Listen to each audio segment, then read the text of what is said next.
इसलिए भारत ने ट्रंप को भारत पाकिस्तान की सीज फायर मीडिएशन के लिए क्लियरली मना कर दिया था। इसलिए ट्रंप नाराज हो गए थे और उन्होंने अपनी पर्सनल खुन्नस निकालने के लिए भारत पे एक्स्ट्रा 25% टैरिफ लगा दी और नोबेल प्राइज की दावेदारी के लिए उनको एक अच्छा खासा पुश मिलता। अब इसमें एक बात क्लियरली समझ में आती है कि रूस से तेल खरीदने की वजह से ट्रंप ने भारत पे 50% टैरिफ तो नहीं लगाए, क्योंकि अगर ऐसा होता तो भारत से ज्यादा ऑयल चाइना रशिया से खरीदता है। भारत को अब अपने ऑल्टरनेटिव्स निकालने ही पड़ेंगे। ई कॉमर्स और जो डिजिटल ग्लोबल प्लेटफॉर्म है जैसे अमेजोन, फ्लिपकार्ट, अलीबाबा, ऐसे प्लेटफॉर्म्स पे भारत की जो टेक्सटाइल कंपनियां हैं उनके प्रोडक्ट्स को प्रमोट किया जाएगा। भारत के टोटल ग्लोबल एक्सपोर्ट का लगभग 17% से ज़्यादा का एक्सपोर्ट हम सिर्फ अमेरिका को करते थे, लेकिन अब ट्रंप के टैरिफ की वजह से इस पर बहुत बड़ा इम्पैक्ट पड़ने वाला है, क्योंकि भारत का स्टैंड क्लियर था कि वो किसी तीसरे देश का इंटरवेंशन एक्सेप्ट नहीं करेगा। इसलिए भारत ने ट्रंप को भारत पाकिस्तान की सीज फायर मीडिएशन के लिए क्लियरली मना कर दिया था। इसलिए ट्रंप नाराज हो गए थे और उन्होंने अपनी पर्सनल खुन्नस निकालने के लिए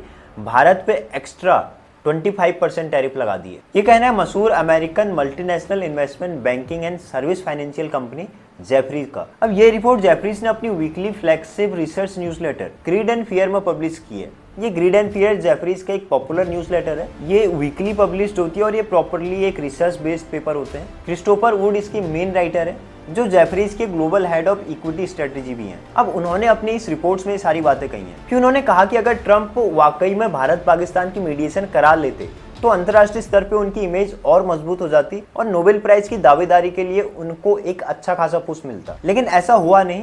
उसके बाद भारत रशिया से लगातार ऑयल खरीदता रहा और जिससे ये मुद्दा बन गया कि भारत लगातार रशिया को ब्लड मनी दे रहा है उससे ऑयल खरीद कर, जिससे यूक्रेनियन मर रहे हैं और यूक्रेन में बड़ा नुकसान हो रहा है। अब जो बातें इंडिया में हो रही थी वही बातें अब अमेरिकन एजेंसियां भी कह रही हैं कि ट्रंप का गेम अंदर ही अंदर कुछ और था। अब इसमें एक बात क्लियरली समझ में आती है कि रूस से तेल खरीदने की वजह से ट्रंप ने भारत पे 50% टैरिफ तो नहीं लगाए हैं, क्योंकि अगर ऐसा होता तो भारत से ज़्यादा ऑयल चाइना रशिया से खरीदता है और उस पर टैरिफ ज़्यादा लगनी चाहिए थी। लेकिन ट्रंप ने यहाँ पे उल्टी कंका बाहर रखी है और भारत पे टैरिफ ज़्यादा लगा रखे हैं और चाइना की टैरिफ्स कम भी कर दिए हैं और लंबे समय के लिए पोस्टपोन भी कर दिए। और यही बात एस जयशंकर ने भी अपनी प्रेस कॉन्फ्रेंस में भी कहा था अभी रशिया में। इसमें फिर जेफरीज की रिपोर्ट्स कहती है कि जो 50 से 60 बिलियन डॉलर तक का ट्रेड है भारत और अमेरिका के बीच में, उस पर डायरेक्ट इम्पैक्ट पड़ेगा, जिसमें mainly textile, footwear, jewellery, James जैसे इंडस्ट्रीज हैं जो मेनली एक लार्ज स्केल पे एम्प्लॉयमेंट देती है। अब इसमें अगर सिर्फ टेक्सटाइल की बात करें तो अमेरिका भारत का टेक्सटाइल और अपैरियल्स का सबसे बड़ा इंपोर्टर है।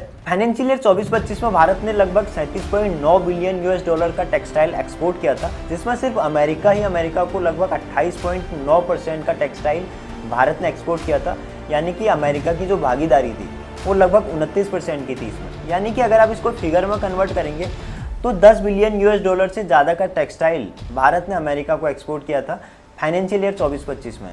लेकिन आज की डेट में आप टैरिफ ने आप सारे सिनेरियो बदल दिए हैं। भारत को अब अपने ऑल्टरनेटिव्स निकालने ही पड़ेंगे। ट्रंप के इस टैरिफ से भले ही भारत को नुकसान तो हुआ है, लेकिन भारत की आंखें भी खुली हैं। अब इसमें भारत को पता लग गया है कि भारत अपने ट्रेड को एक मार्केट पे डिपेंडेंट नहीं रख सकता, बल्कि इसको डाइवर्सिफाई करना पड़ेगा, जिसकी शुरुआत भारत ने अब कर दी है। इसमें 40 ऐसे देशों को आइडेंटिफाई किया गया है जिसमें Indian embassy, export promotion council EPCs और एक्सपोर्ट प्रमोशन बॉडीज मिलकर नए खरीदार और पार्टनर्स खोजने शुरू करेंगे। ट्रेड और फेयर्स की प्रदर्शनियां लगाई जाएंगी जिसमें जो भारत की टेक्सटाइल कंपनियां हैं उनको इन देशों में भेजा जाएगा। B2B मीटिंग्स करवाई जाएंगी, यानी कि जो भारत के एक्सपोर्टर हैं और जो इन देशों में खरीदार होंगे उनकी डायरेक्ट मीटिंग्स होंगी। ई कॉमर्स और जो डिजिटल ग्लोबल प्लेटफॉर्म है जैसे अमेजोन, फ्लिपकार्ट, अलीबाबा, ऐसे प्लेटफॉर्म्स पे भारत की जो टेक्सटाइल कंपनियां हैं उनके प्रोडक्ट्स को प्रमोट किया जाएगा। यानी कि ये सारी स्ट्रेटेजी बनाई जा रही है जिससे जो भारत का जो टेक्सटाइल ट्रेड है उसको डाइवर्सिफाई किया जाएगा, अलग अलग देशों तक पहुंचाया जाएगा।